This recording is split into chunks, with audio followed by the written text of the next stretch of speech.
안녕하세요. 예, 주님 안에서 평안하셨습니까? 예, 하나님 앞에 같이 기도하시겠습니다.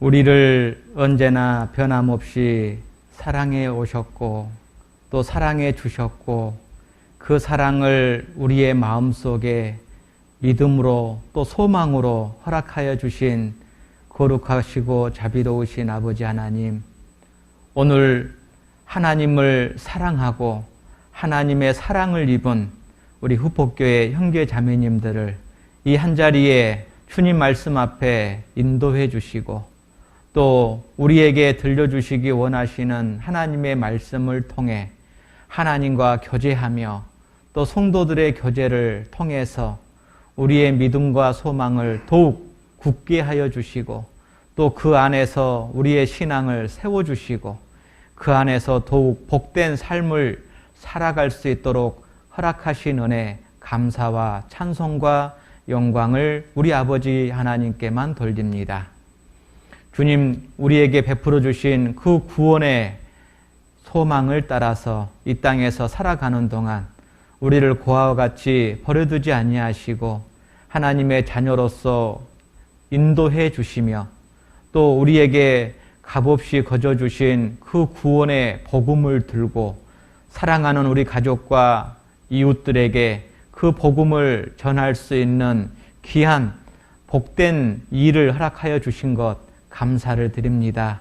주님의 몸된 교회 안에서 살아가는 동안 주님 다시 오시는 그날까지 복음과 함께 교회와 함께 살아가는 우리의 발걸음이 실족함이 없도록 인도하시고 도와주시기를 원합니다.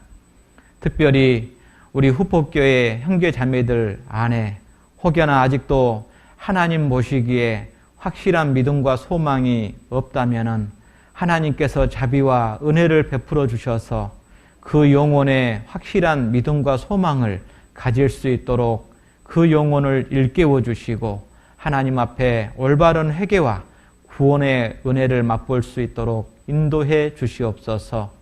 주님 오시는 그날까지 우리의 걸음걸음이 하나님 앞에 영원한 천국에서 영광과 상급으로 이어질 수 있도록 인도해 주시며 아버지 하나님의 영광과 기쁨을 위한 삶이 될 수 있도록 축복해 주시옵소서. 오늘 또 이 시간 함께하지 못한 우리 믿음의 식구들 있을 줄 압니다.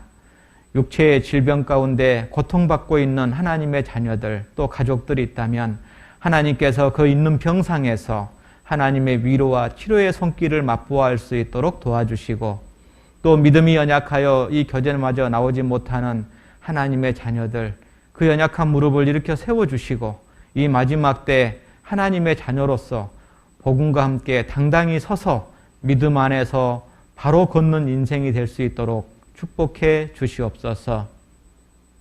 동일한 시간 또 해외에서 복음과 함께 살아가고 있는 선교사님들과 또 형제 자매들 위에도 하나님께서 동일하신 은혜와 사랑으로 축복해 주시옵소서. 언제나 우리를 변함없이 사랑해 주신 고마우신 예수님 이름으로 기도합니다. 아멘.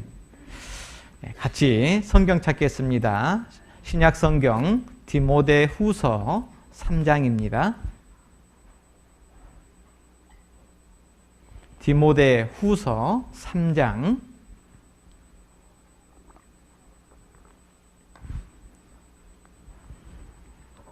15절부터 17절 말씀입니다.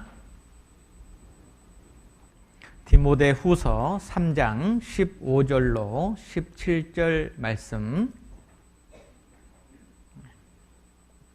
우리 잘 아시는 말씀이니까 천천히 같이 읽겠습니다.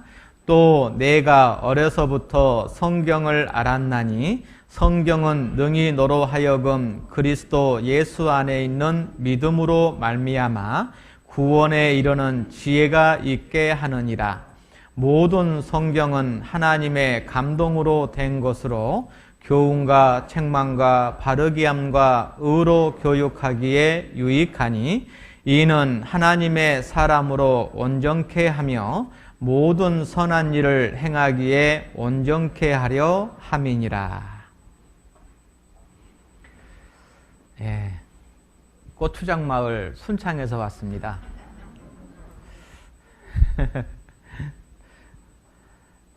근데 순창 갔더니 고추장 잘 안 먹어요. 만들어서 전국에 팔기는 파는데요. 고추장 마을 갔더니 아무리 들판을 봐도 고추나무는 하나도 없고요. 다 다른 것만 있는 겁니다. 그래서 아니 고추장 마을에서 왜 고추나무를 안 심지? 라고 봤더니 누가 그러더라고요. 영광에서 굴비가 잡혀서 영광굴비가 유명하냐고 그러길래 다른 데서 사다가 여기서 그냥 숙성을 시켜서 담그기만 해서 파는구나 라는 것을 알았습니다. 순창 지역이 조금 고도가 높은데도 불구하고 안개가 참 많습니다.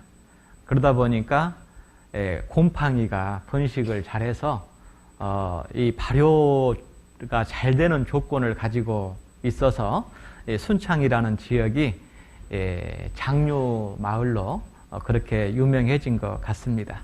이제 10월 달이면은 또 이제 장류 축제를 하는데요. 전국에서 많은 분들이 오고 또 순창에서 만든 고추장은 순창 사람은 안 사 먹고요. 외지 사람들이 다 사 먹습니다.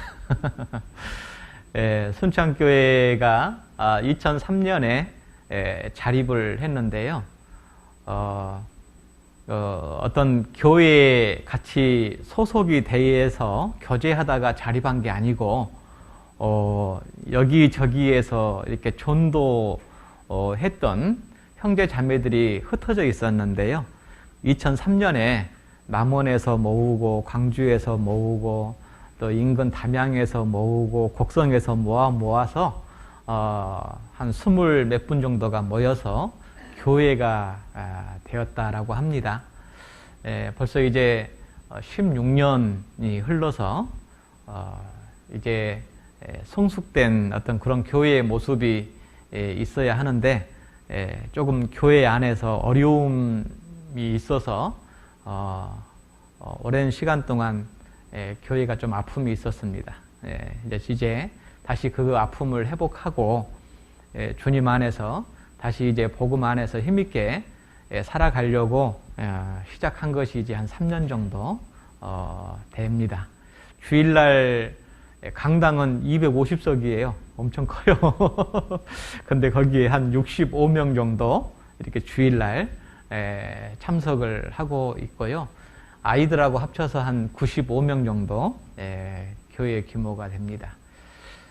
적은 교회에서 전국에서 유일하게 농인 선교부가 있는 교회가 순창입니다.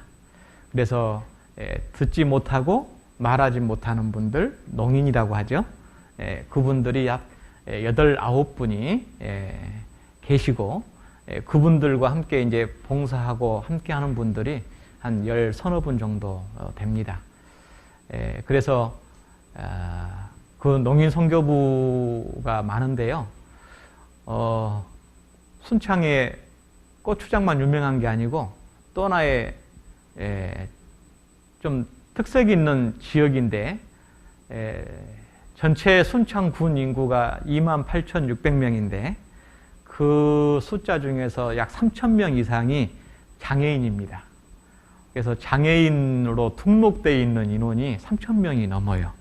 그래서 인구 대비 너무 많은 장애인들이 모여 사는 곳이 또 순창입니다. 그래서 뭐 장애를 가지고 있는 다양한 장애는 그 순창 지역에 다 있고요. 그래서 이게 복지관이, 장애인 복지관이 또 이렇게 잘 운영이 되고 또 복지가 잘 돼 있는 곳이 또 순창 지역입니다. 그러다 보니까 더 오시는 것 같아요.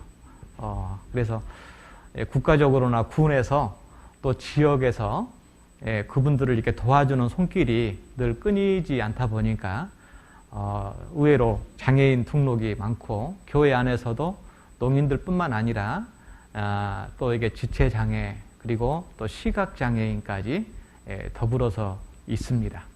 그래서 교회가 참 할 일이 많습니다. 이게 돌아볼 일도 많고, 그런데 이제 숫자가 좀 적어서 보통 한 사람이 한 4가지, 5가지 일 정도는 교회 안에서 봉사를 해야 감당이 되는 그런 아름다운 작은 또 교회입니다. 작년 10월 달부터 리모델링을 시작해서요, 올 2월 달까지 했는데요, 한 5억 정도 가까이 좀 들여가지고 2층 건물인데요, 2층부터 1층까지 뼈대만 놔두고 리모델링을 깨끗이 했습니다. 그래서 순창에서 제일 멋진 아름다운 교회가 됐습니다. 그래서 지나가던 분이 2분이 교회당 멋진 걸 보고 오셔가지고 말씀 듣고 구원받고 교회에 나오기도 하고, 이제 형제 자매들이 이렇게 전도하는 게 아니라 식사하고 어디 갈래? 우리 한국 사람들 식사하고 그 다음에 가는 곳이 카페. 그래서 카페를 멋지게 만들어 놨는데요, 커피 마시러 교회로 옵니다.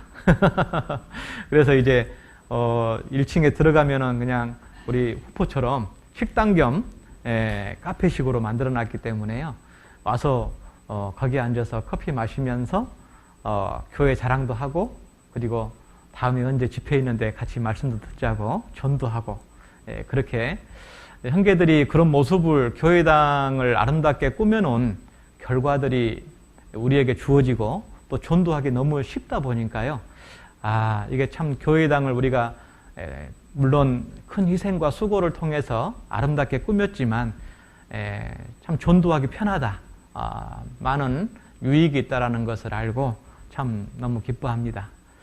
어르신들은 한 30분 넘게 계시지만은 40대 형제 자매들이 그래도 한 30분 정도 됩니다.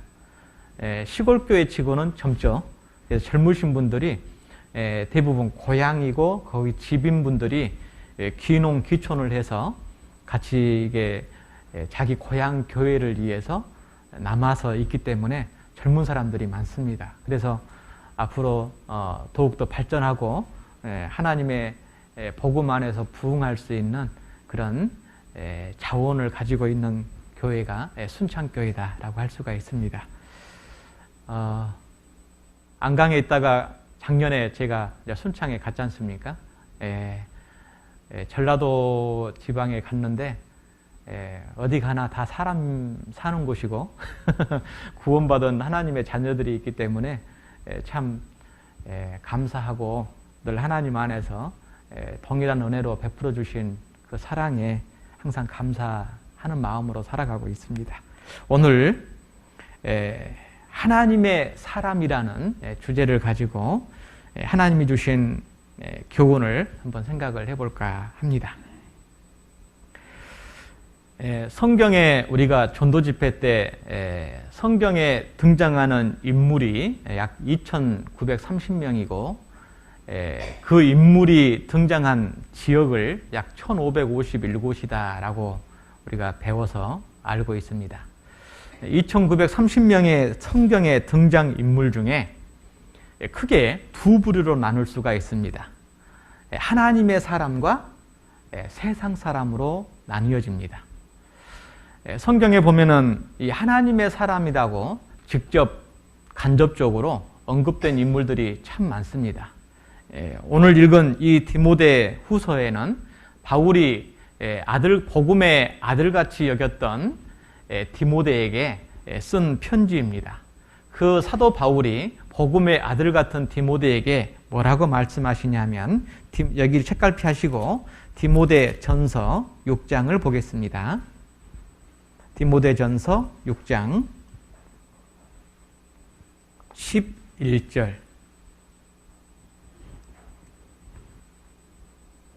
오직 너 하나님의 사람아, 이것들을 피하고 의와 경건과 믿음과 사랑과 인내와 온유를 좇으며.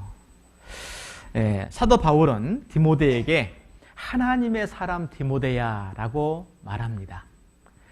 성경에 보면 믿음의 조상 아브라함뿐만 아니라 모세, 그리고 사무엘, 엘리야, 엘리사, 다윗, 이런 인물들을 보면은 대부분 하나님의 사람으로 직접적으로 하나님께서 성경에 언급을 하십니다. 하나님의 사람, 그걸 좀 우리가 이해하기 쉬운 대로 그리스도인이다라고 합니다. 그리스도인이라는 것은 성령을 마음에 모시고 있는 사람이 그리스도인, 영어로는 크리스찬이라고 합니다. 그 그리스도인을 하나님의 사람이다라고 말합니다. 왜 하나님께서는 이 성경을 기록하신 목적을 하나님의 사람을 만들기 위함이다라고 말씀하시는가? 다시 본문으로 가겠습니다. 디모데후서 3장 15절입니다. 또 내가 어려서부터 성경을 알았나니 성경은 능히 너로 하여금 그리스도 예수 안에 있는 믿음으로 말미암아 구원에 이르는 지혜가 있게 하느니라. 이 성경을 주신 가장 큰 첫 번째 목적은 구원을 받게 하는데 그 목적이 있습니다. 구원을 받았으면 그 다음이 있습니다. 그 다음이 무엇이냐면 16절입니다.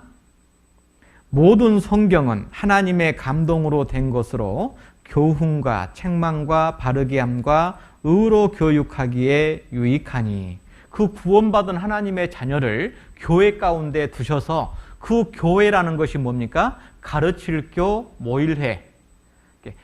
교회에 나오는 목적은 하나님의 말씀으로 가르침을 받기 위해서 나오는 것이 교회입니다. 그래서 교회의 가장 큰 목적은 구원, 그리고 또 하나의 목적이 있습니다. 바로 구원받은 하나님의 자녀들에 대한 양육입니다. 그래서 교회의 존재의 두 가지 큰 목적, 구원과 양육입니다. 그래서 하나님께서는 구원을 받은 하나님의 자녀들을 그냥 세상에 내버려 두신 것이 아니라 그 자녀들을 가르치는 모임인 교회에 불러서 그 교회 안에서 하나님의 말씀, 다시 말하면 교훈과 책망과 바르게 함과 의로 교육하십니다. 자, 그 하나님께서 가르치시고 교육하시는 목적이 뭘까요? 왜 가르치실까요? 세상에 교육의 목적이 있습니다. 바로 홍익인간입니다. 인간을 인간답게 만드는 거죠. 구원받은 그리스도인들도 마찬가지입니다. 구원받았으면 갑자기 하루아침에 천사가 되는 게 아닙니다. 아직도 영혼은 구원받았지만 육신은 세상에, 그리고 죄에, 내 육신에 져서 육신대로 살 수밖에 없는 연약함을 가지고 있습니다. 그 상태로는 하나님이 쓰실 수가 없어요. 그래서 그 사람을, 세상 사람으로 살던 그 사람을 하나님의 사람으로 만들기 위해서 하나님께서 교회에 불러 모으신 겁니다. 그래서 구원받은 이후에는 교회 가운데 잘 거하는 것이 무엇인지를 알아야 세상 사람에서 하나님의 사람으로 바꿔질 수 있습니다. 교회 생활을 잘 못하면 시간이 오래 지나도 하나님의 사람의 모습보다는 세상 사람의 모습이 더 많이 나타날 수가 있어요. 왜 그럴까요? 교회의 목적, 그 안에 제대로 살아가는 것이 무엇인지를 모르기 때문에 교회에는 왔다 갔다 하지만은 밖에 나가면 하나님의 사람으로 사는 게 아니라 세상 사람으로 살기 때문에 그렇습니다. 그래서 하나님께서 교회를 통해서 우리에게 가르치시는 목적이 하나님의 사람으로 만들기 위한 겁니다. 그러면 왜 하나님의 사람으로 만들기를 하나님은 원하실까요? 17절입니다. 같이 읽겠습니다. 이는 하나님의 사람으로 온전케 하며 모든 선한 일을 행하기에 온전케 하려 함이니라. 여기 선한 일이 있죠. 착한 일은 누가 할까요? 어떤 사람이? 착한 사람이 착한 일 하죠. 나쁜 사람이 착한 일 하겠습니까? 도둑놈은 도둑질 하죠. 사기꾼은 사기꾼질 하겠죠. 그러니까 하나님의 일, 하나님은 의롭고 거룩하고 선하십니다. 세상 사람이 하나님의 일을 할 수 없어요. 죄인은 하나님의 일을 할 수가 없습니다. 그래서 하나님의 일을 하기 위해서 하나님의 자녀들을 이 세상에 남겨두셨는데 그 하나님의 일을 하려면 하나님의 사람이 먼저 돼야 돼요. 이게 중요합니다. 여러분, 하나님의 사람이 되기 전에 하나님의 일을 먼저 배우면 어떤 사람이 된지 아셔요? 그리스도인이 안 됩니다. 기독교인이 됩니다. 구원받지 않고도요, 하나님과 교회와 복음을 위해서 고린도전서 13장 1절부터 3절에 나오잖아요. 그 1절부터 3절이 뭐냐 하면 하나님의 사람이 되기 전에 하나님의 일을 먼저 하는 사람입니다. 천사의 말을 할 수 있고요. 예언할 수도 있고요. 자기의 가지고 있는 모든 것으로 다른 사람을 위해서 구제할 수도 있고요. 자기의 몸을 불사른 데 내어줄 수도 있다라고 되어 있어요. 그러죠? 그러니까 하나님의 사람이 아니고도 일을 할 수가 있다고요. 그런데 문제가 뭐냐면 그 하나님의 사람이 되기 전에 하나님의 일을 먼저 배운 사람은 그 공로의식이 있기 때문에 그 자기의 의와 자기의 공로와 자기의 열심을 가지고 하나님 앞에 인정받고 나아가려고 합니다. 그럼 어떻게 되죠? 하나님 앞에 nothing, 아무것도 아닌 게 돼버려요. 나더러 주여 주여 하는 자마다 다 천국에 들어갈 것이 아니요. 왜 그런 문제가 생깁니까? 내가 주의 이름으로 선지한 노릇하고 내가 주의 이름으로 귀신을 내어쫓고 내가 주의 이름으로 많은 권능을 행치 아니하나이까. 그러죠? 그러니까 하나님의 사람이 되기 전에 하나님의 일을 통해서 자기의 믿음을 옳게 보이려고 하나님 앞에 나아가는 겁니다. 하나님이 그 믿음을 인정하지 않는 겁니다. 그게 기독교인이에요. 그래서 하나님의 사람이 되고 하나님의 일을 하는 사람이 그리스도인입니다. 그 그리스도인은 어떤 특징이 있냐면 기독교인은 자기가 한 걸 가지고 자랑하고 나가는데 그리스도인은 마태복음 25장에 보면 이렇게 표현합니다. 예수님 앞에 섰을 때 예수님이 그 의인들을 칭찬하죠. 너희가 세상에 있을 때 내가 병들었을 때 돌아보았고 내가 가난할 때 나를 돌아보았고 내가 배고플 때 먹을 것을 주었고 나에게 많은 도움을 줬다. 나를 섬겼다. 나를 공경했다라고 칭찬합니다. 그때 의인들이 이렇게 말합니다. 주여, 주님, 우리가 언제 주님이 헐벗을 때 먹을 것을 주었고 벌거벗을 때 입을 것을 주었고 병들었을 때 돌아봤나이까. 이 의인들의 특징이 뭐냐면 자기가 했으면서도 그것은 은혜에 보답하는 당연히 해야 될 것이지 하나님 앞에 자랑할 것이 아니라고 말합니다. 그게 그리스도인이에요. 예. 그래서 히브리서 11장이 믿음장이라고 하죠. 그 믿음장에 인물들이 쭉 나오는데 그 인물들이 바로 하나님의 사람입니다. 나는 오늘 이 시간 하나님의 사람으로 살아가는가? 아니면 여전히 세상 사람으로 살아가는가? 하나님이 보실 때 나를 하나님의 사람아, 너 아무개 하나님의 사람아 라고 디모데처럼 불러주시는가? 아니면 아직도 아무개 세상 사람아 라고 불러주실지. 다니엘이라는 성경의 믿음의 인물이 있습니다. 그 다니엘이 10대 때 바벨론으로 포로로 잡혀가죠. 바벨론으로 포로로 끌려가서 첫 번째 바벨론 사람들이 한 게 뭐냐면 이름을 바꿔버립니다. 다니엘, 엘이라는 것은 하나님이란 뜻이잖아요. 하나님의 사람 다니엘인데 그 하나님에 대한 신앙을 없애버리려고 벨드사살이라는 이름으로 바꿔버립니다. 그래서 이제 하나님의 사람으로 살아가는 다니엘의 인생은 끝이고 이제 바벨론 사람으로 우상 숭배하는 사람으로 살아가기를 원했던 거죠. 그러나 다니엘은 끝까지 하나님의 사람으로 살아갔습니다. 그 결과가 어떻게 됐죠? 바벨론이 망하고 페르시아가 나라가 등장할 때까지 두 개의 나라가 바뀌고 그리고 7명의 왕이 바뀔 때까지 총리라는 자리를 계속해서 유지합니다.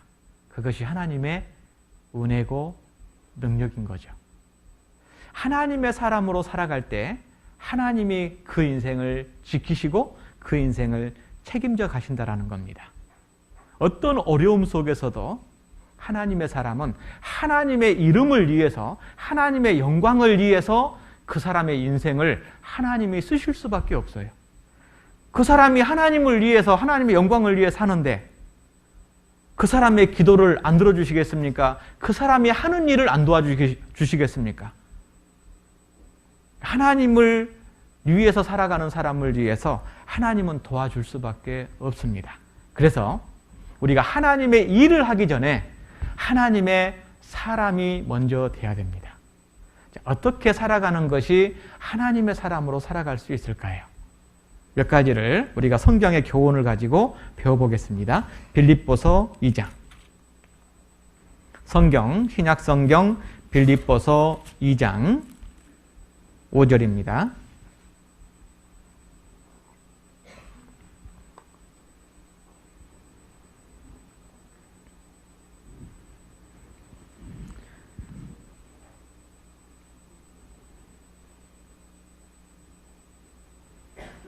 빌립보서 2장 5절 말씀 한 절만 같이 읽겠습니다.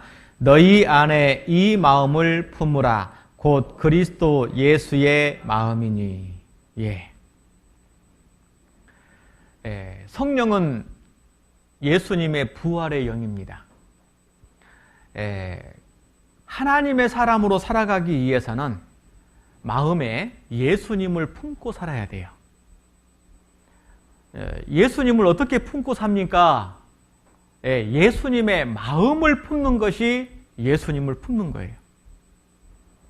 그래서 마음이라는 것은 생각을 만들고 생각이라는 것은 삶의 목적과 방향을 결정합니다. 그래서 어떤 마음을 가지고 있고 어떤 생각을 하느냐에 따라서 그 사람의 행동을 결정해요. 그러죠? 내 마음에 좋은 마음을 가지고 있고 착한 마음을 가지고 있으면 좋은 일, 착한 일을 하겠죠. 그런데 내 마음에 더럽고 악하고 추한 마음이 가득하면 내 입에서 사랑의 언어가 나오는 게 아니라 더럽고 악하고 추한 욕이 나오겠죠. 마음에 남의 것을 훔칠 생각을 항상 가지고 있으면 그 사람은 나중에 도둑질을 할 수밖에 없어요. 그래서 마음에 무엇을 가지고 살아가느냐 참 중요합니다. 마음이라는 것은 그 사람을 결정합니다. 그 사람이 어떤 사람이냐 라고 알고 싶다면 그 마음에 무엇을 가지고 있느냐라는 것을 알면 됩니다. 여기 컵이 있습니다. 여기다가 물을 담으면 무슨 컵이 되죠? 물컵이 돼요. 여기다가 약을 담으면요 약컵이 돼요. 그 컵이라는 것은 똑같은데 무엇을 담느냐에 따라서 그 컵이라는 이름이 달라집니다. 여기다가 화분을 심으면요, 꽃을 심으면 화분이 돼요. 나라는 것은, 이 몸이라는 것은 그릇입니다. 마음이라는 그릇이 있어요. 거기에 무엇을 가지고 있고 무엇을 생각하고 있느냐에 따라서 그 그릇의 용도가 달라진다 그 말입니다. 세상 것을 많이 가지고 있으면 세상 그릇이 되겠죠. 하나님의 것을 많이 가지고 있으면 하나님의 그릇이 되겠죠. 그 그릇을 사람으로 바꾸면 세상 사람, 하나님의 사람이 되겠죠. 그래서 이 성경에 보면 이 마음이라는 것을 보면 밭으로 표현한 게 많은데 마태복음 13장에 보면은 길바닥 같은 땅이 있고 돌밭 땅이 있고 가시떨기 땅이 있고 그리고 옥토 같은 땅이 있다라고 다 돼 있습니다. 자, 옥토라는 것은 씨가 심겨질 수 있는 조건을 갖췄는데 길바닥이나 돌짝밭이나 가시떨기 밭은 씨를 심기에는 부적절한 모습을 가지고 있습니다. 근데 길가나 돌밭이나 가시떨기는 성경에 보면 전부 다 세상의 염려와 젤이라고 되어 있거든요. 일락이라고 되어 있거든요. 그러니까 세상 것이 마음에 꽉 차 있으면 하나님의 말씀은 씨요, 하나님의 말씀이 심겨질 수 있는 공간이 없어요. 그래서 우리는 예수님의 마음을 가지고 있어야 오늘 이 시간 하나님의 말씀을 들을 때 그 말씀이 내 영혼을 교훈과 책망과 바르게 함과 의로 교육이 됩니다. 그런데 특징이 있어요. 일주일 동안 성경 한 번도 안 떠들어보고 오늘 딱 오시잖아요. 그러면 안전은 있고 눈은 앞을 보고 있는데 말씀이 내 마음에 울림이 안 돼요. 울림이 안 돼요. 그럼 어떻게 되죠? 울림이 안 되면 졸아요. 울림이 안 되니까 졸리는 거예요. 울림이 되면은 자기가 좋아하는 영화를 보고 좋아하는 드라마 볼 때 조는 사람 있어요? 졸다가도 자기가 좋아하는 드라마 나오면 눈 뜨고 봅니다. 재밌게 봐요. 자기가 싫어하는 음식 먹을 때는 이게 먹지만요, 좋아하는 음식 먹을 때는요, 눈 동그랗게 뜨고요, 더 먹으려고 그래요. 그러죠? 우리 영혼이 그래요. 그래서 내 영혼이 형제 자매들을 만나고 교제하거나 아니면 말씀을 들으러 올 때 평상시 하나님의 말씀이라는 것으로 내 마음이 늘 갈아져 있고 옥토가 돼 있으면 형제 자매들 간증을 들을 때나 또 말씀을 들을 때 내 영혼이 울림이 됩니다. 그러니까 감동과 감격이 있어요.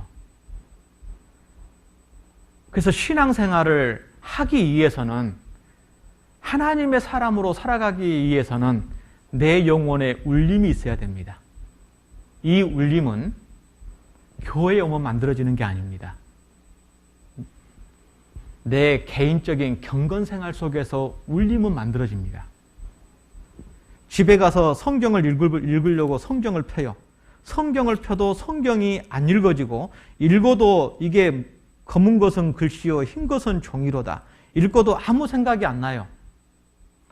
성경을 읽어도 그 맛이 안 느껴져요. 그분이 주일날, 수요일날 교회 와서 설교 들으면 맛을 느낄까요? 못 느껴요. 못 느낀다니까요.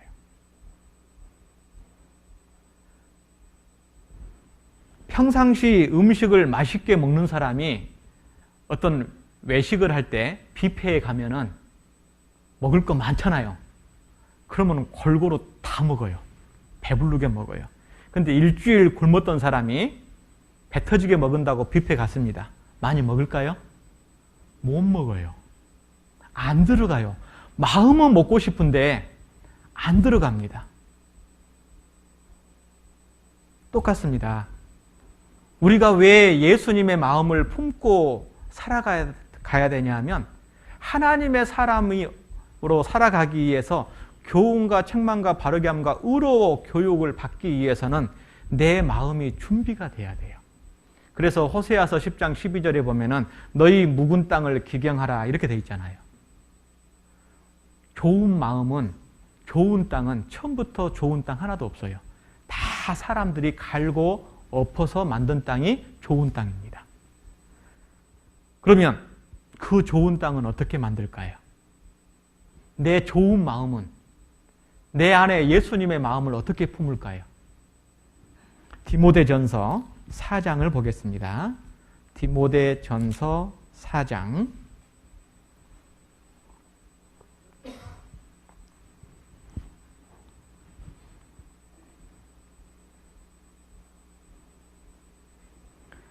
5절입니다. 같이 읽겠습니다. 하나님의 말씀과 기도로 거룩하여 짐이니라. 예, 하나님의 말씀과 기도를 내가 늘 마음에 가지고 있을 때 내 안이 어떻게 된다고요? 거룩하여 짐이니라. 이게 옥토예요. 여러분, 내가 깨끗하게 살아야지, 나 그리스도인답게 살아야지, 아이고 나 하나 사랑하면서 살아야지, 아이고 다른 사람 용서해야지 마음 먹은다고 됩니까? 마음 먹은 대로 되면 신앙생활 누가 못해요? 마음 먹은 대로 안 됩니다. 내가 아무리 각오하고 결심해도 내 속된 말로 깡다구로는 한계가 있어요.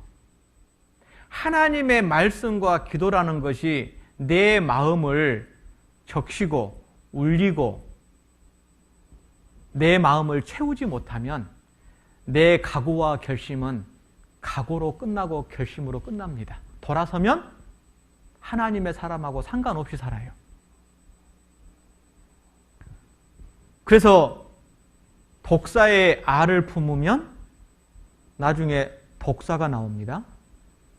유정란을 21일 품으면 병아리가 나와요.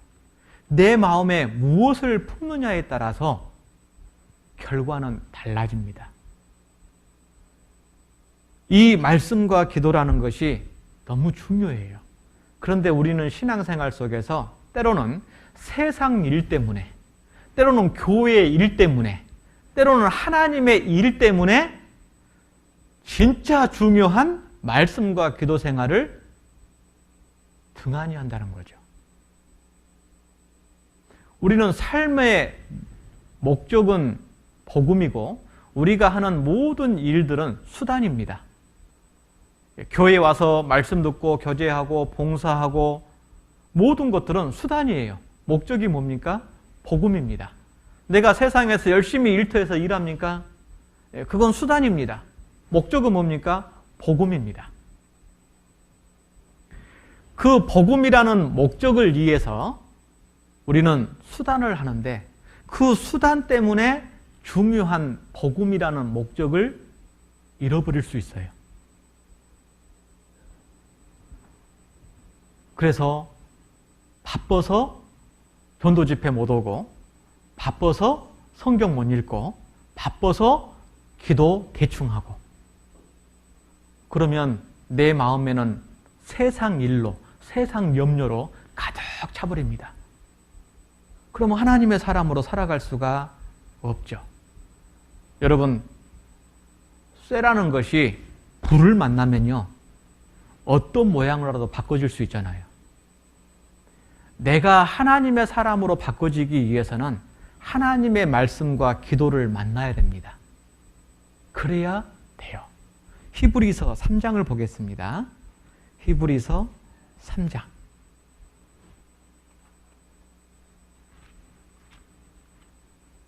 히브리서 3장 13절. 히브리서 3장 13절 한 절만 같이 읽겠습니다. 오직 오늘이라 일컫는 동안에 매일 피차 권면하여 너희 중에 누구든지 죄의 유혹으로 강팍해 됨을 면하라. 여러분 여기 마지막에 강팍해 된다라고 되어 있는데요. 원어에 보면 굳어지지 않도록 하라 라고 되어 있습니다.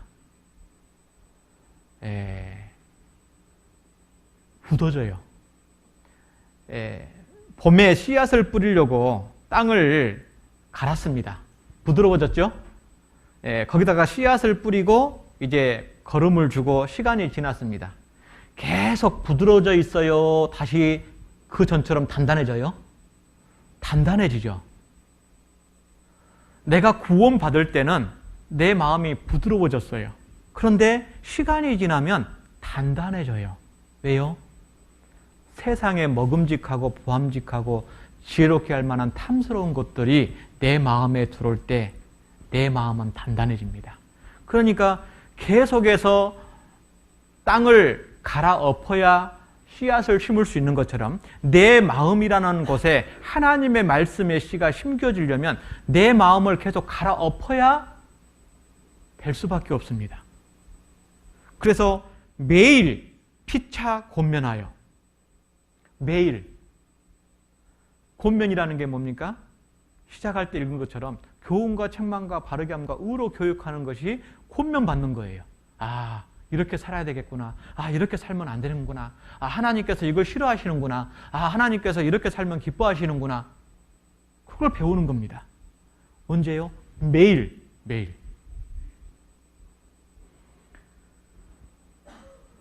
여러분, 우리의 5장 6부 중에서요,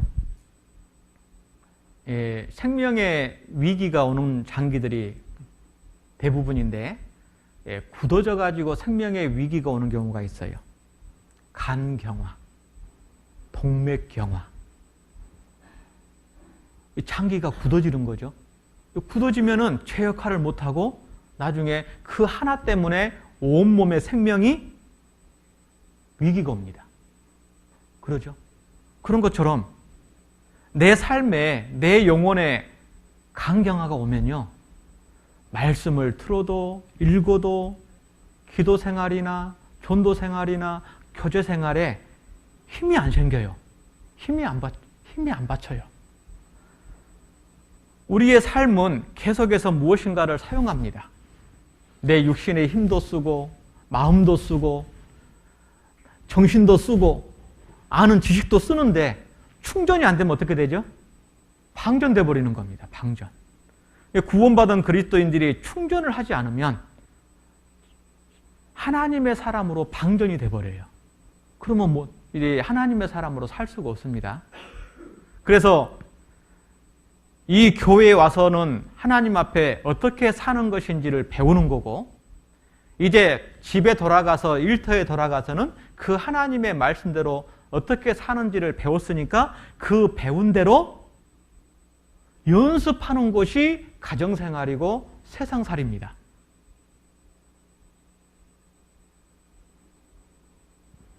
그래서 하나님께서 우리에게 하나님의 음성을 계속 듣기를 원하셔요. 15절 같이 읽겠습니다. 성경에 일렀으되 오늘날 너희가 그의 음성을 듣거든 노하심을 격동할 때와 같이 너희 마음을 강팍해 하지 말라 하였으니, 하나님의 음성을 들을 때 마음을 강팍해 한다. 이스라엘이 그랬습니다. 이스라엘이 광야 40년 동안에 왜 고생했습니까? 하나님의 음성을 계속 들었는데 듣고 나서는 잊어버리고 듣고 나서는 행치 않아요. 듣고 끝나요. 그것이 뭐냐면 그의 음성을 듣지 않는 겁니다. 예수님도 이 땅에 오셔가지고 자기 땅에 오매 자기 백성이 영접지 아니하였다. 그 하나님의 백성들에게 예수님께서 말씀을 하셨어요. 그런데 그들이 듣고도 자기의 마음을 강팍해 했죠. 듣지 않았어요. 그 말씀을 마음에 두지 않았다 그 말입니다. 결국은 망했잖아요.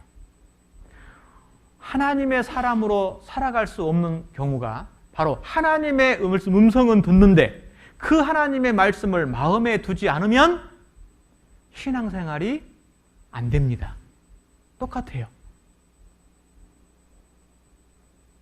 여러분, 오늘 말씀을 듣고 오후에 집에 돌아가십니다. 이 전주 말씀 기억나세요? 본문 말씀. 마음에 말씀이 안 남으면 내 삶이 하나님의 사람으로 살아갈 수가 없어요. 여러분, 1시간 반, 2시간 말씀 중에서 딱 한 구절 붙잡으면 그 사람 성공합니다. 몇 구절이요? 한 구절. 하나 딱 붙잡으셔요. 많은 거 필요 없어요. 하나 딱 붙잡잖아요. 한 달이면 4개. 1년이면 52개예요. 그까이 거? 아니에요.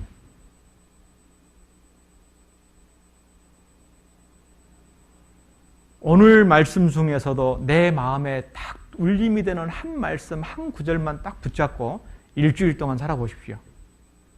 내 생활이 어떻게 바뀌는가 한번 봐보셔요. 직접 경험 한번 해보셔요. 이거는 음식은 맛을 봐야 아는 것처럼, 먹어봐야 맛을 아는 것처럼 이렇게 해봐야 진짜 신앙생활이 이거구나. 그 재미를 알아요. 그래서 하나님의 말씀을 들을 때 내 마음에 강팍해 하지 말아라. 말씀이 하나라도 남아있어야 그 하나님의 음성을 듣는 겁니다. 그래서 하나님의 말씀을 내 마음에 가지고 있는 것이 예수님의 마음을 품는 겁니다. 그것이 하나님의 사람으로 살아갈 수 있는 첫 번째 조건입니다. 두 번째, 요한일서 4장입니다. 요한일서 4장.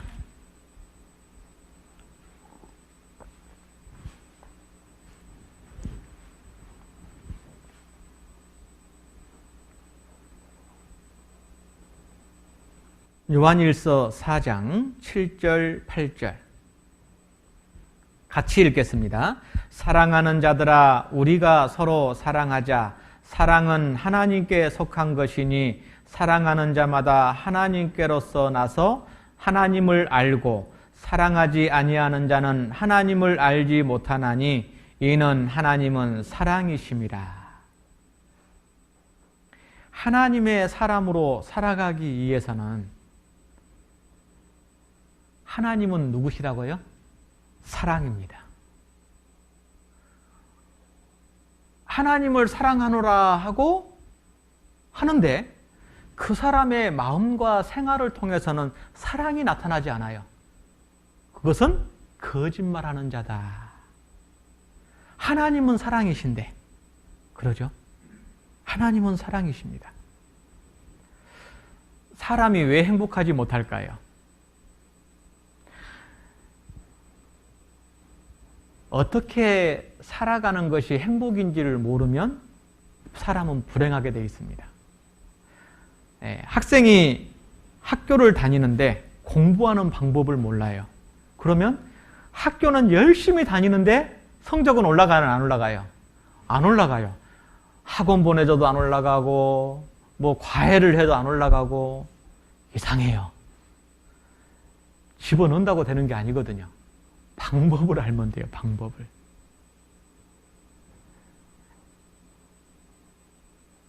저희 둘째 딸이 고1 때까지요. 저 뒤에서 놀았습니다. 뒤에서. 쟤를 누구 닮아서 저럴까? 누구 닮기는 부모 닮았지. 근데 보다 못한 지 언니가 한 두어 달을 집에서 데리고 뭘 가르치더라고요. 1학년 2학기 때 뭘 열심히 가르쳐요. 가르치더니 얘가 1학년 2학기 기말 때 성적이 중간으로 올라오더라고요. 제가 놀랐어요. 저 뒤에 있던 애가 워낙 못했으니까 중간 올라오는 건 쉽겠지. 2학년 되니까요. 앞으로 오더라고요. 그래서 지 엄마가 그랬습니다. 너 컨닝했지?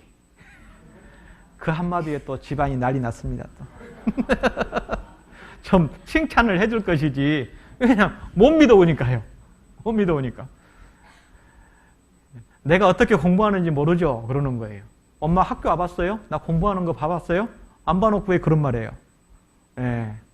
지 엄마가 한 대 맞았죠. 공부하는 법을 아니까 학원 안 보내도 그 뒤에서 놀던 애가 하더라고요. 사업을 시작했는데요. 돈 버는 법을 모르면 아침부터 저녁까지 열심히 일을 하는데 한 달 지나면 집에 뭐 가정에 월급을 갖다 줘야 될 거 아니에요. 돈을. 한 달 열심히 일했는데 돈이 줄 돈이 없는 거예요. 가정에다가. 문제가 있죠. 결혼을 하기는 했는데 날마다 치고받고 싸워요. 사랑해서 만났고 사랑해서 사랑하겠다라고 결혼했고 주례사에서도 머리가 검은 머리 팥불이 되도록 좋을 때나 슬플 때나 건강할 때나 가난할 때나 항상 사랑하고 존경하며 아껴주며 한다라고 이해까지 해놓고는 왜 싸워요? 결혼에는 집중을 했는데 어떻게 사는 것이 행복한 결혼 생활인지를 모르는 겁니다. 그러니까 신혼여행 갈 때부터 싸우면 갔다 와서부터 싸우고 결혼의 행복한 결혼 생활을 방법을 모르면 그렇습니다. 마찬가지입니다. 구원을 받았어요. 너무 감사하고 기쁩니다. 그런데 조금 지나니까 내 마음속에 형제 자매들에 대한 상처도 들어오고 미움도 들어오고 들어와요. 이건 뭐지? 이건 뭐지? 내 마음이 항상 좋을 줄 알고 항상 감사, 행복이 넘칠 줄 알았는데 내 마음에 염려가 들어오고 상처가 들어오고 아픔이 느껴지는 건 뭐지? 여러분, 구원받고 난 이후에 어떻게 사는 것이 행복한 신앙생활인지를 모르면 신앙생활이 고통의 나날이 될 수 있습니다. 그 안에서 기쁨을 누릴 수가 없게 돼요. 진리를 알지니 진리가 너희를 자유케 하리라. 제가 신앙생활 속에서 그 말씀을 깨달을 때가 있었습니다. 아, 진리 안에서 자유함이라는 게 뭐냐. 어떤 사람은 구원을 받았는데 미움에 사로잡혀가지고 자유가 없어요. 그 미워하는 것 때문에 기도해도 답답하고 말씀을 들어도 그 문제가 해결되지 않고 그 문제를 좀 벗어버리려고 해도 뭔가 안 돼요. 어떤 사람은 염려. 그런데 진리 안에서는 자유가 된다. 어떻게 해요? 그 염려를 하나님께 맡길 수 있는 사람은 염려 속에서도 자유함을 느낍니다.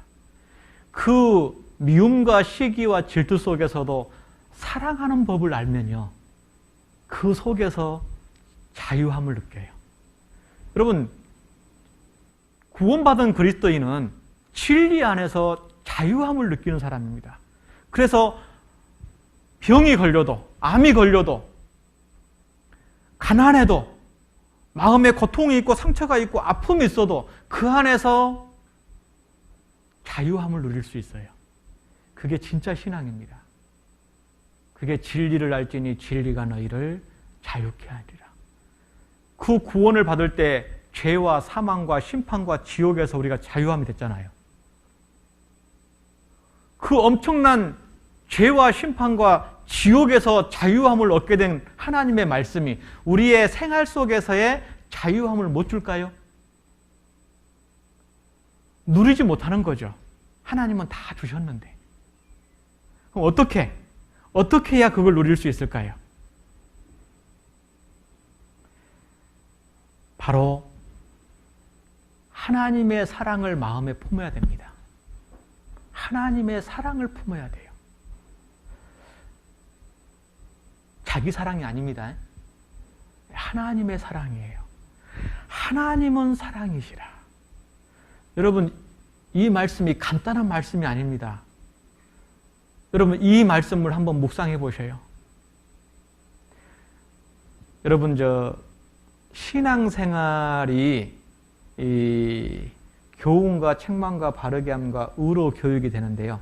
요게 되려면은 말씀을 듣고 끝나는 사람은 요게 절대 안 됩니다. 뭐가 돼야 되냐면 묵상이 돼야 돼요. 묵상. 묵상이 뭔지 아세요? 자녀들 머릿돌 찬빛 있죠? 그 머릿돌 찬빛이 묵상의 방법입니다. 그게. 그럼 집에 가서 한번 봐보세요. 예, 여기저기 굴러다니는 머릿돌, 자녀들 찬빛을 보시면 묵상이 뭔지 알아요. 묵상이라는 것은 말씀을 자기의 삶의 모습하고 연결하는 겁니다. 하나님은 사랑이시라. 여러분, 이 말씀은 정말 간단한 게 아니에요. 이 안에 하나님의 오묘함이 숨어 있습니다. 이 사랑이라는 게 내 삶에서 표현이 돼야 그 사람이 구원이 인정된다라고 되어 있어요. 여러분, 구원이라는 게 뭡니까? 구원은 행위로 받아요? 믿음으로 받아요? 믿음으로. 근데 그 믿음이라는 것은 어디에 와요? 내 몸뚱이에 와요? 내 마음에 와요? 예, 로마서 10장 9절 말씀에 마음에 믿어 구원에 이르고 이렇게 되어 있어요. 믿음이라는 것은 마음에 오고 그 마음에 믿을 때 구원을 받습니다. 자, 마음에 내가 믿는데 무엇을 믿죠? 무엇을 믿느냐 하면 4장 16절입니다. 같이 읽겠습니다. 하나님이 우리를 사랑하시는 사랑을 우리가 알고 믿었노니 하나님은 사랑이시라.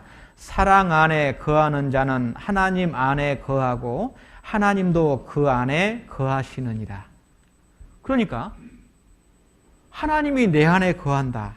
이게 하나님의 사람이잖아요. 네. 하나님의 사랑이 내 안에 거하는 사람이 하나님을 믿는 겁니다.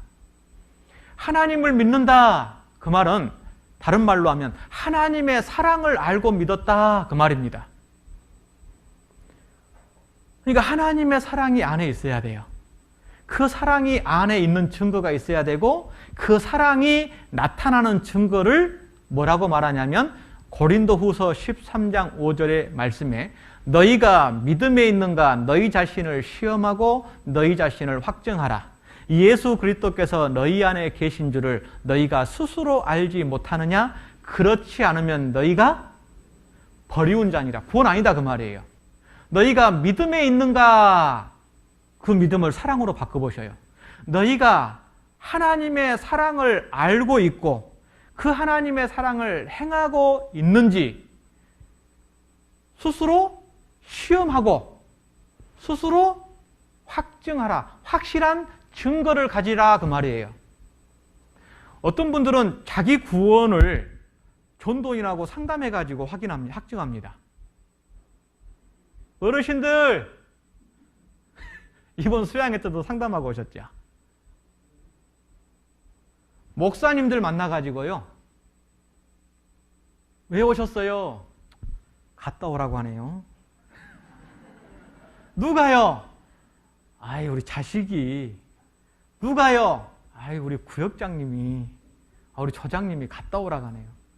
그러면 이제 전도인은 압니다. 교회는 나가시는 분인데 구원을 점검하고 오라고 보내셨구나 하고요. 하나님 살아계신지 아셔요? 예. 하나님 앞에 죄인지 아셔요? 예. 예수님이 내 죄 때문에 죽은지 아셔요? 예. 얼마만큼 용서했는데요? 과거, 현재, 미래 다 영원히 다 했대요. 아유, 그러면 구원이시네요. 가셔요. 그러면 됐어요. 된 거죠? 맞디야. 그리고 이제 저장님, 구역장님 물어봅니다. 상담 잘 받고 오셨어요? 왜 이렇게 빨리 오셨어요? 상담할 거 없다고 하대? 상담 잘 받으셨어요? 예, 상담했더니 구원이 확실히 하디요.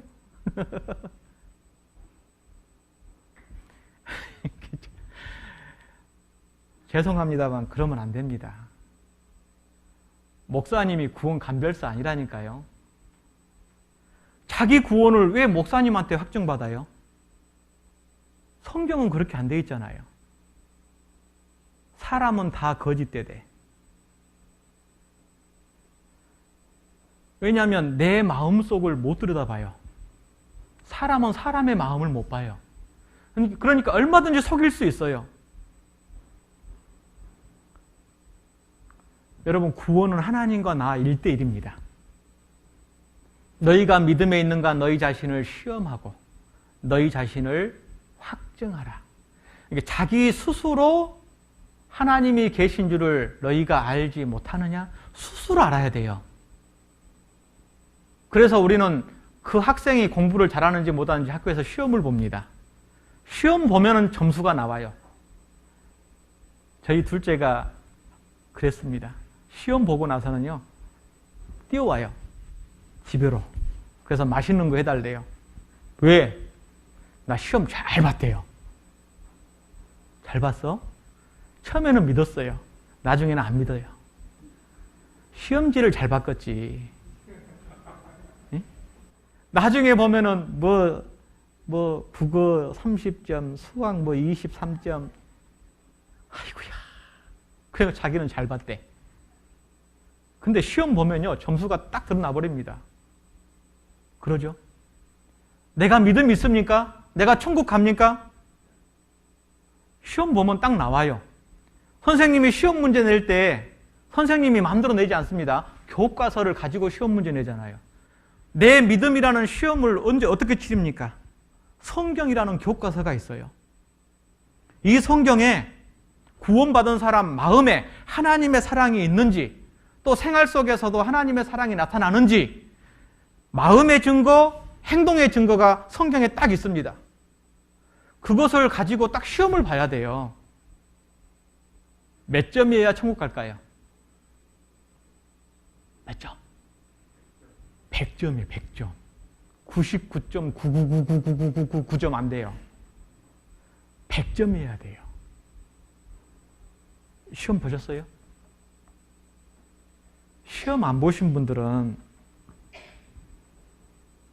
목사님한테 가서 목사님이 질문할 거 뭘 질문할까 아시잖아요. 그러면 그 질문한 대로 대답 딱 하면은 시험 본 겁니까? 여러분, 감기라는 것은 안 보입니다. 감기 바이러스는. 근데 감기 바이러스가 딱 안에 있어서 움직이면은요, 발병을 하면 증상이 나타나요. 내 안에 성령이 거하시는데 성령은 안 보여요. 그런데 성령이 있으면 증상이 있어요. 증상이. 마음의 증상이 있다고요. 그 마음의 증거가 있고 행위의 증거가 있을 때 확증하라 라고 되어 있는 겁니다. 그래서 구원은 성경으로 확증하는 것이지, 그래서 혹시나 내 구원이 좀 시원찮다 싶으시면요, 성경 들고 목사님 찾아가서 시험 보셔야 돼. 예? 예, 스스로. 왜? 천국 가도 내가 가고 지옥 가도 내가 가잖아요. 내 영혼이에요, 내 영혼. 내 영혼을 누구한테 맡길 수 있어요? 목사님, 상담하신 목사님한테 나 구원 맞죠? 그 목사님한테 보증 서달라고요? 여러분, 사람이 보증 서면 안 돼요. 성경이 내 믿음의 보증이 돼야 되고 하나님이 내 구원의 보증이 되어야 진짜 확실한 것이지, 사람이 사람을 보증할 수 없습니다. 그래서 이 사랑이라는 것이 구원의 확증의 조건이 되는가 동시에 신앙생활 속에서 구원받은 사람의 행위의 조건이 같이 됩니다. 그래서 이 사랑이 내 마음에 늘 가지고 있어야 돼요. 그게 진짜 구원이에요. 이 사랑이 내 마음에 가지고 있는 사람이 진짜 사랑할 수 있습니다. 자, 사랑하는 방법이 뭘까요? 고린도전서 1장. 고린도전서 1장.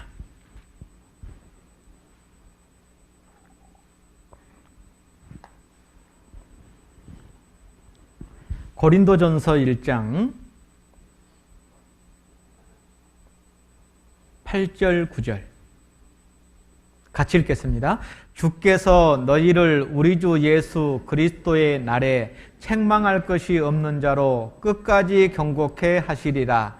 너희를 불러 그의 아들 예수 그리스도 우리 주로 더불어 교제케 하시는 하나님은 미쁘시도다. 자, 사랑을 어떻게 할까요? 사랑은 표가 아니고 각오가 아니고 결심이 아니에요. 사랑해야지 라고 한다고 해서 사랑이 되는 게 아닙니다. 너희를 불러. 자, 우리를 구원하셨죠? 구원하시고 나서 그 다음 하신 것이 있어요. 예수 그리스도 우리 주로 더불어 교제케 하시는 하나님. 여기에서 이 더불어입니다. 더불어. 자, 오늘 이 시간도 하나님의 말씀과 교제 시간입니다. 구역 모임도 교제 시간이고, 자, 교제. 교제하면은 누구와 교제한다고요? 형제 자매들과 교제해요? 예, 그것도 맞습니다. 그런데 100점짜리 대답이 아니에요. 교제한데 누구와 교제한다고요? 예, 항상 삼겹줄이에요. 보이는 사람, 형제 자매와 나, 그리고 삼겹줄 하나 더, 우리 주님. 구원받은 그리스도인들이 교제한다 라고 할 때, 봉사한다 라고 말할 때, 신앙생활한다 라고 말할 때, 거기에 사람은 있고 일은 있고 봉사 자리는 있는데 주님이 없는 경우가 많아요. 어디에서요? 내 마음에서 주님이 빠져 있어요. 그러면 뭐만 남아요? 보이는 것만 남아요. 그래서 보이는 일 때문에 형제 자매들하고 다툽니다. 봉사하는 것 때문에 의견이 안 맞아요. 예. 의견이 안 맞기 때문에 또 거기서 다툼이라는 게 생깁니다. 왜죠? 일은 보이고 사람은 보이는데 주님이 안 보이기 때문에 그래요. 주님이 보여야 돼요. 그래야 사랑해요. 여러분, 요즘이야 핵가족이지만 옛날에는 대가족이었잖아요. 제가 초등학교 다닐 때만 하더라도 저희 가족이 16명이었습니다. 한 집에 16명. 저까지 4대가 살았으니까요. 많죠. 그러면요, 저희 형제가 7남매예요. 7남매면 치고받고 많이 싸우잖아요. 예? 조용할 날이 있겠습니까? 가지 많은 나무에 바람 잘 날 없다고. 근데 아버지 계시고 할아버지 계시고 조부모님 계시는데 거기서 애들이 치고받고 싸웁니까? 치고받고 싸웠다가는 난리 나죠. 그러면 이제 뭔가 마음에 안 든 것이 있습니다. 그럼 어떻게 해요? 야, 나와. 너 나와. 어디로? 화장실로 와. 뒤뜰로 가죠. 어른들 없을 때 없는 데서 싸웁니다. 그러죠. 어른들 앞에서 싸웠다가는 괘씸죄로 더 맞아 그냥. 예. 여러분, 우리 주님이 여기 계시잖아요. 내가 가정에 있고 우리 집에 있고 우리 사업장에 있고 내가 다니는 학교에 있고 내가 봉사하는 자리에 있고 모든 자리에 주님이 계셔요. 그것을 인정하고 살면, 그것을 의식하고 살면 사람은, 구원받은 사람은 용서할 수 있고 사랑할 수 있고 이해할 수 있습니다. 왜죠? 나 같은 죄인도 받아주셨는데, 나 같은 죄인도 용서해 주셨는데, 그리고 내 마음에 들지 않는 저 형제 자매도 주님이 지금 받아주고 있는데 내가 왜 못 받아주냐? 내가 왜 용서 못 해주냐? 그 주님이 계신 줄을 믿으면 내 마음이 좋아져요. 사랑할 수 있어요. 내 힘과 결심과 의지로는 안 됩니다. 그래서 우리가 우리 주로 더불어 교제케 하시는 하나님은 미쁘시도다. 그래서 하나님께서 우리 마음속에 그 하나님의 사랑을 넣어주셨고 하나님이라는 존재가 영으로 내 안에 계십니다. 그래서 예수님이라는 그 믿음의 대상이 한 분이시기 때문에 그 주님을 중심으로 우리는 하나가 될 수가 있어요. 에베소서 4장 3절 이하에 보면 하나님도 하나이시요 주도 하나요 믿음도 하나요 소망도 하나요 세례도 하나이시니 왜 하나입니까? 우리는 얼굴도 다르고 생각하는 거 다 달라요. 다 다른데 똑같은 거 하나 있어요. 내가 믿는 믿음의 대상은 같아요. 믿음이 같고 소망이 같아요. 내가 사랑하는 분이 같아요. 그렇기 때문에 그 같은 걸 가지고 만났을 때 우리는 하나가 될 수가 있어요. 세상에서는 회장님이고 사장님이고 의사고 장군이고 회장님이고 다 다르잖아요. 자기의 모습 있는 걸 가지고 그대로 딱 만나면 충돌이 일어나죠. 그런데 그 예수님을 모시고 만나면 청년들이나 어르신들, 노인분들이나 다 모두애가 되는 겁니다. 모두애가. 다 마음이 통하게끔 되어 있어요. 여러분, 군대 가는 군인들이 있죠. 군대 가기 전에는 자기 스타일대로, 자기 멋대로, 자기 하고 싶은 대로 하고 삽니다. 그러다가 입영 날짜 받으면 오색 무지개 색깔 염색한 거 다 빡빡 밀고 군대 갑니다. 부모님들하고 빠이빠이 하면은요, 이제 내무반으로 들어가요. 내무반으로 들어가면 요즘은 이제 뭐 그러진 않겠습니다만 들어가자마자 앉아 일어서 뒤로 지침 앞으로 지침 막 풀려요. 그리고 땀 펄 흘리면은 그때 이제 뭐라고 하냐면 옷 벗어 그럽니다. 그리고 군대에서 준 속옷부터 신발 양발까지 모자까지 똑같은 걸 지급합니다. 그리고 똑같은 군복 입고 똑같은 모자 쓰고요.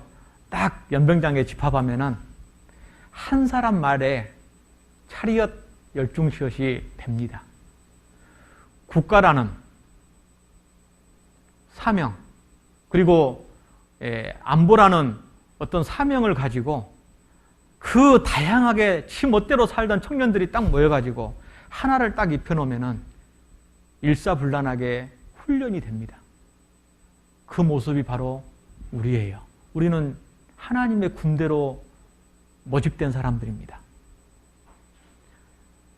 복음이라는 전쟁 무기를 가지고 싸울 군인이다 그 말입니다. 그 한 분이신 하나님 예수님의 명령을 받들어서 우리는 하나 될 수가 있어요. 단 조건은 동일한 믿음과 소망이 있어야 됩니다. 에스겔 11장. 에스겔 11장 19절.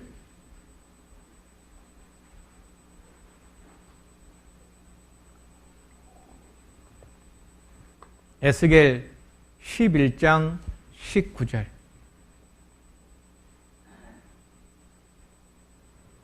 19절, 20절을 같이 읽겠습니다. 내가 그들에게 일치한 마음을 주고 그 속에 새 신을 주며 그 몸에서 굳은 마음을 제하고 부드러운 마음을 주어서 내 율례를 좇으며 내 규례를 지켜 행하게 하리니 그들은 내 백성이 되고 나는 그들의 하나님이 되리라. 내가 세상 사람으로 살 때는 다 다른 모습으로 살았습니다. 그러나 구원받을 때 일치한 마음을 주셨어요. 성령으로 말미암아 일치한 마음이 되고 굳은 마음에서 부드러운 마음, 길바닥 같은 돌짝밭 같은 가시떨기 같은 밭을 좋은 옥토의 밭으로 만들어 주어서 그 다음에 내 율례를 좇으며 내 규례를 지켜 행하게 하리니 라고 되어 있습니다. 그래서 구원받은 그리스도인이 믿음으로 산다라는 것은 내 안에 그 하나님의 사랑, 그리고 그 사랑이 생활 속에서 실천하고 살기 위해서는 내 마음에 주님이 계시다라는 걸 인정해야 되고 우리 가운데 계시다는 것도 알아야 되고 내 가정 안에도 계시다라는 거 알아야 돼요. 그러면 부부싸움 해요, 안 해요? 못하죠. 주님이 눈 동그랗게 뜨고 보고 있는데 거기다가 대놓고 삿대질 해요? 못한다니까요. 못해요. 할 수가 없죠. 주님 앞에서 싸워요? 어이구야, 대담하네. 나중에 어떻게 혼달라고? 뒷감당 어떻게 하려고요? 못합니다. 그래서 올라오더라도 주님 한번 탁 쳐다보면 아이고 주님도 참고 계시는데 나도 참아야지. 왼수 갚는 것은 죽게 맡기라고 되어 있잖아요. 주님이 다 보셨어요. 나한테 말하는 거, 잘못된 행동하는 거, 나 상처 주는 거 누가 보셨어요? 나만 본 게 아니에요. 나만 당한 게 아니고 주님이 보고 계셨어요. 내 안에 누가 계셔요? 주님이 계셔요. 그러면 나한테 한 것이 누구한테 한 거예요? 주님한테 한 거예요. 그래서 바울이 사울로 있을 때 그리스도인들을 핍박했잖아요. 그리고 다메섹 도상에서 예수님을 만났을 때 예수님이 이렇게 말씀하셨습니다. 사울아 사울아 내가 어찌하여 나를 핍박하느냐. 사울은 예수님 본 적도 없습니다. 주여 니시오니까 나는 네가 핍박하는 예수라. 여러분, 구원받은 그리스도인들을 핍박하고 욕하고 상처를 주는 것은요, 곧 주님을 욕하고 핍박하고 상처를 주는 겁니다. 그럼 부부지간에 구원을 받았어요. 서로에게 상처를 줍니다. 누구에게 준 거예요? 나에게 준 게 아니라 우리 주님에게 주신 거예요. 주님이 알아서 하실 거예요. 주님께 맡기세요. 주님이 가만 놔두시겠어요? 로마서 12장에 그 머리 위에 숯불을 쌓는도다. 예, 내가 같이 맞받아 쳐버리면은 숯불이 나한테 와요. 근데 내가 참으면 그 숯불이 그 상대 위에 쌓여요. 언젠가는 그 숯불에 되겠죠. 그래서요, 우리 주님이 계시기 때문에 내가 참을 수 있고 용서할 수 있고 기다릴 수 있는 겁니다. 여러분, 이 세상에서 불의한 일이 얼마나 많습니까? 재판하는 곳에도 악이 있잖아요. 죽음 후에 심판이 없다면, 우리 주님이 안 계신다라면 억울한 일 많죠. 그러나 이 세상에서는 억울한 일이 보여도 죽음을 건너가면 억울한 일 없습니다. 하나님께서 공정하게 일한 대로, 행한 대로 다 갚아주실 거니까요. 그래서 이 세상에서는 우리는 사랑하라고 하나님께서 명령하셨지 원수 갚으라고 명령하지 않으셨어요. 우리는 사랑해야 될 위치가 있고 사랑해야 될 사명을 가지고 있지 원수 갚으라고 우리에게 명령하지 않으셨어요. 그 마음을 내 마음에 품고 살 때 진짜 하나님의 사람인 겁니다. 자, 로마서 1장을 보겠습니다. 로마서 1장.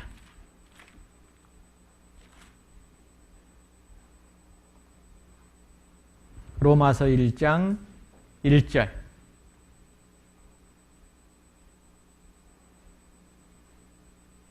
예수 그리스도의 종 바울은 사도로 부르심을 받아 하나님의 복음을 위하여 택정함을 입었으니. 자, 복음인데 무슨 복음이라고 되어 있죠?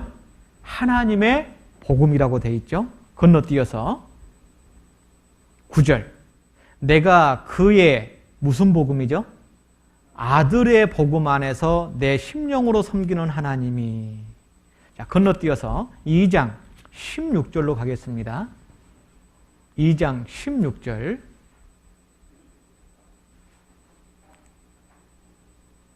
곧 내 복음에 이른 바와 같이 하나님이 예수 그리스도로 말미암아 사람들의 은밀한 것을 심판하시는 그날이라. 여기에 무슨 복음이요? 내 복음. 여러분, 하나님의 복음, 아들의 복음, 내 복음. 하나님의 사람은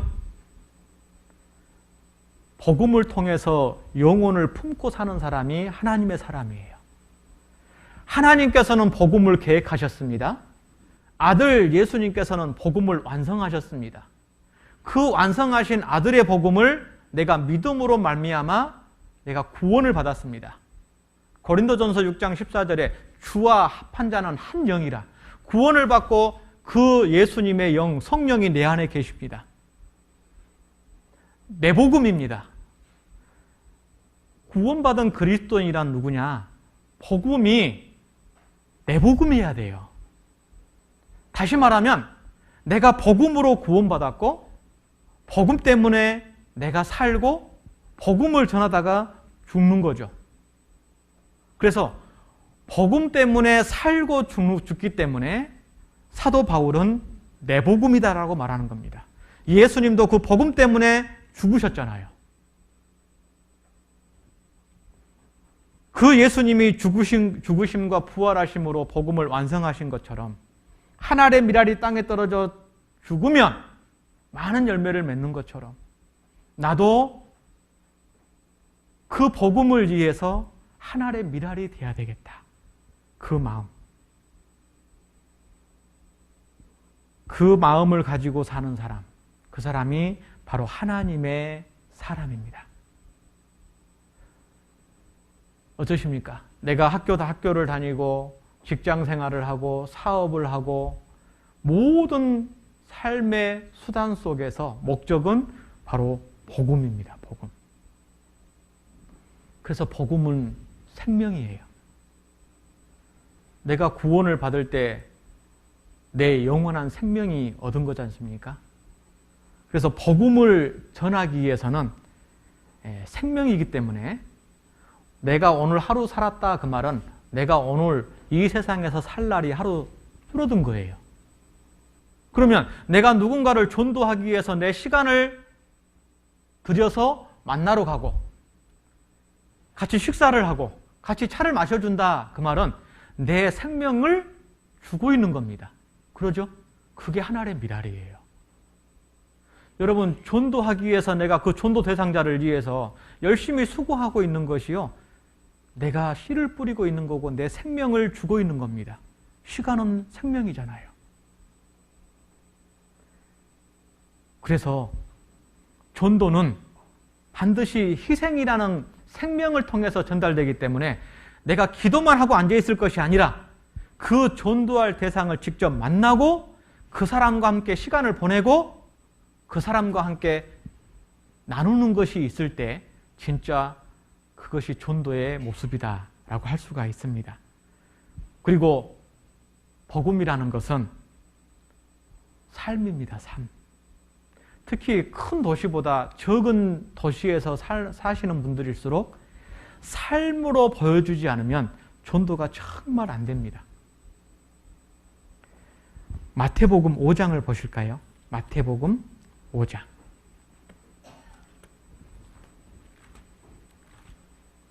마태복음 5장 46절, 47절.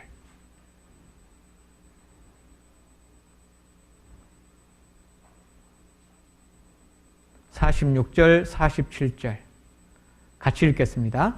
너희가 너희를 사랑하는 자를 사랑하면 무슨 상이 있으리요? 세리도 이같이 아니하느냐? 또 너희가 너희 형제에게만 무난하면 남보다 더하는 것이 무엇이냐? 이방인들도 이같이 아니하느냐? 여러분, 우리가 전도할 때 가장 신경 써야 될 것이 바로 이 말씀이다라고 저는 생각합니다. 너희를 사랑하는 자를 사랑하면 무슨 이익이 있으리요? 그러죠? 깡패도 깡패끼리는 서로 의리가 있잖아요. 근데 자기하고 다르면 해칩니다. 그러죠? 그러니까 전도라는 것은 나한테 잘해주는 사람에게 내가 잘하고 나한테 잘못한 사람은 나도 같이 잘못하고 전도 안 됩니다. 대래 나한테 잘해주는 사람보다 나한테 잘못한 사람에게 더 잘하는 것이 그게 뭡니까? 그게 그리스도인이에요. 세상에서는 자기를 사랑하는 사람을 사랑합니다. 그게 일반적이죠. 그러나 구원받은 그리스도인들은 원수를 사랑할 수 있는 힘이 있는 사람이 그리스도인입니다. 전도가 되려면요, 이 자존심이 이거 뭐고 다 내려놔야 크게 되는 겁니다. 남보다 더하는 것이 무엇이냐? 이방인들도 이같이 아니하느냐? 그래서 후포교회 다니신 분들은 자동차 타고 다녀도요, 주변에 있는 사람들이 차를 보면 누군지 알아요. 아, 후포교회 다니신 분 압니다. 그런데 딱 보고 있는데 신호등이 빨간불인데 건너가 버리네. 그럼 뭐라 할까요?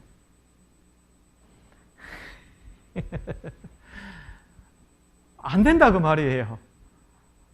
아니, 구원받은 가정이다라는 거 아는데 갑자기 한밤중에 큰 소리가 들려요. 뭔가 한바탕 하고 있어. 이웃집에서 다 들려요. 이 말씀이 그 말씀입니다. 남보다 더하는 것이 무엇이냐? 세상 사람들, 하나님을 모르는 사람들도 교통법규를 잘 지키는 사람, 양심대로 살려고 노력하는 사람, 그러죠? 평생을 인꼬부부로 사는 사람 있어요, 없어요? 있어요, 없어요? 있어요. 그런데 하나님을 믿는다라고 구원받은 사람이 그 구원받지 않는 사람들보다 못하게 산다라면 남보다 더하는 것이 무엇이냐? 지옥 갈 사람보다 천국 간다는 네가 그 사람들보다 낫게 사는 것이 무엇이냐? 그 말이에요. 세상 사람보다 나은 것이 있어야 그 사람들이 나의 삶의 모습을 보고 역시 교회 다니려면 저렇게 다녀야 되고 하나님 믿으려면 저렇게 믿어야 돼 라고 하지 않을까요? 그게 전도가 되는 거죠. 그게 표지판이에요. 표지판. 우리가 목적지를 향해서 운전을 하고 가면요, 계속해서 표지판이 중간중간에 보이면서 지나갑니다. 그 표지판이. 근데 그 표지판이 방향을 잘못 가리키고 있으면 차가 다른 데로 가겠죠. 구원받은 그리스도인은 세상 사람들에게는 표지판이에요. 무슨 표지판? 구원으로 인도하는 표지판. 천국 가는 길을 안내하는 표지판. 믿음으로 가는, 영생으로 가는 표지판이다 그 말이에요.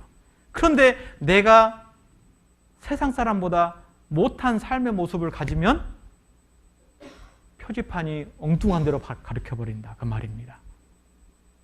그래서 구원받은 그리스도인은 정말 이 시골 지역에서 살아갈수록 더 긴장하고 더 조심 하루하루를 살얼음판 걷는 것처럼 살아야 되는 거예요. 그래야 전도가 됩니다. 그 전도라는 것이 그 보면은 우체부 아저씨가 그 집에 사람 안 만나고 주고 가는 거 있죠. 일반 우편.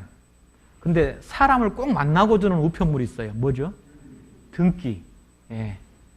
사실 성경에서 전도는 듣든지 아니 듣든지는 전도고, 사실 우리는 그 관계 속에서 전도하잖아요. 그걸 신학적인 용어로 구령이라고 합니다. 구령.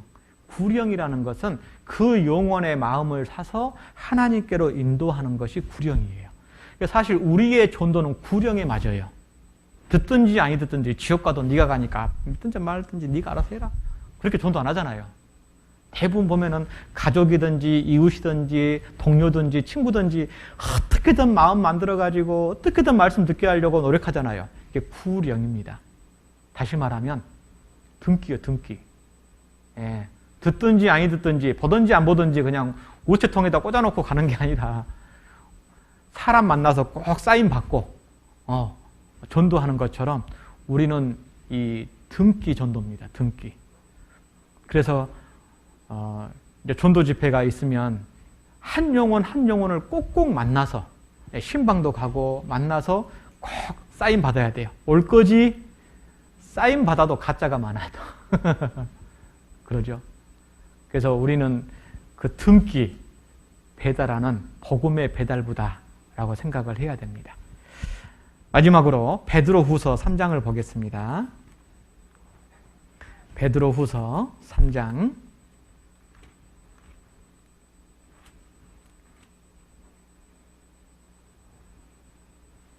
베드로후서 3장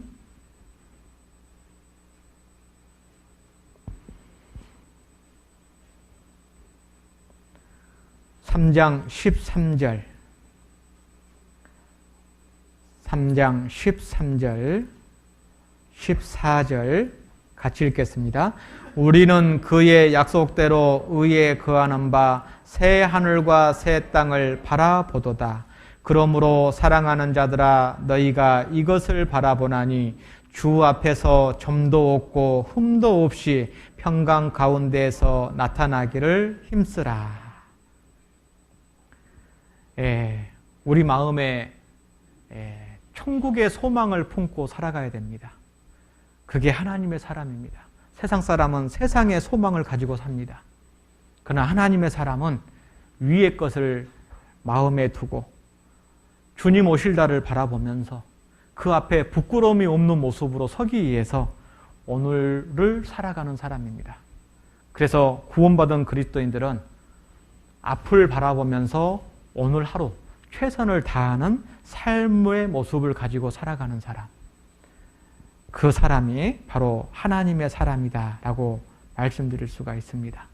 그래서 구원을 받았으면 이제 교회가 무엇인지를 알아야 되고, 그 교회를 통해서 하나님의 사람이 되고, 하나님의 사람이 되어서 하나님의 일을 할 때 하나님의 자녀답게 살아갈 수 있는 그리스도인이다라고 할 수가 있는 겁니다.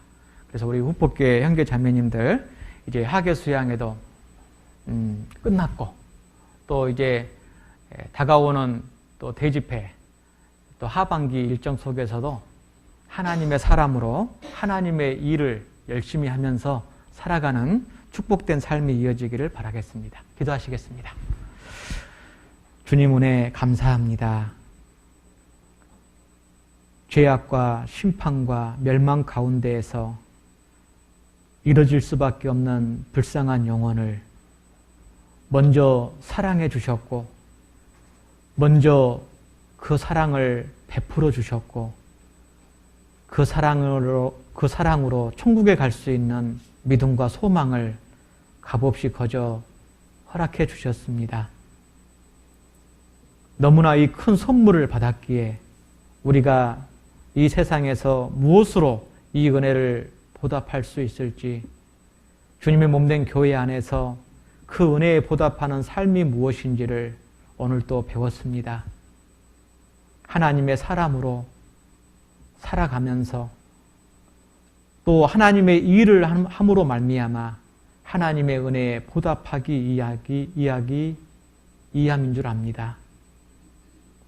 우리의 마음과 우리의 삶이 이 땅에서 살아가는 동안 때로는 부족하고 연약합니다. 그러한 우리를 주님께서는 포기하지 않으시고 늘 거두어 주셨습니다.